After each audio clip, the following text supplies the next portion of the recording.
येत्या निवडणुकीला दाखवल्याशिवाय राहणार नाही।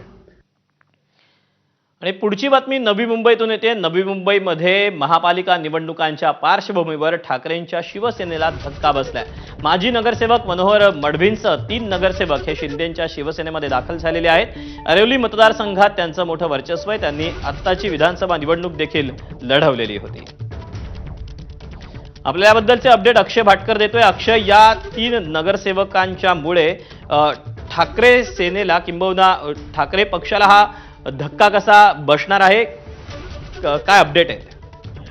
दीपक, खूप मोठा धक्का आहे, कारण की या महानगर विधानसभेच्या निवडणुकांच्या मध्ये देखील संपूर्ण ऐरोली आणि बेलापूर मतदारसंघांची मतदार जी आहे ती या मडवी फॅमिलीवरच होती आणि त्यांच्या घरामध्ये 3 नगरसेवक, स्वतः एम के मडवी हे माजी नगरसेवक आहेत, त्यांच्या पत्नी आणि त्यांचा मुलगा हे देखील माजी नगरसेवक आहेत आणि त्यामुळे हे 3 जे उबाठा यांच्या गटातले नगरसेवक आहेत ते आता शिंदेच्या गटामध्ये आज प्रवेश करणार आहे। त्यामुळे हा खूप मोठा धक्का मानला जातो। त्यांच्याकडे एम के मडवी यांच्याकडे ऐरोली आणि बेलापूर या 2 मतदारसंघाचे संपर्क प्रमुख पद देखील आहे। त्यामुळे नवी मुंबईतलं एक खूप मोठं नाव आहे आणि ठाकरे गटातले देखील एक खूप मोठं नेता जो आहे नवी मुंबईतला तो आज एकनाथ शिंदेंनी फोडलेला आहे आणि आज ठाण्यामध्ये जो पदाधिकारी मेळावा होणार आहे त्यामध्ये हे 3 नगरसेवक त्यांच्याबरोबर काँग्रेसचे 2 नगरसेवक आज एकूण 5 नवी मुंबईतले माजी नगरसेवक हे एकनाथ शिंदे यांच्या उपस्थितीमध्ये प्रवेश करणार आहेत। त्यामुळे शिंदे स्वाभाविकच ठाकरेंसाठी हा मोठा धक्का मानला जातोय। अक्षय, धन्यवाद दिलेल्या सविस्तर माहितीबद्दल।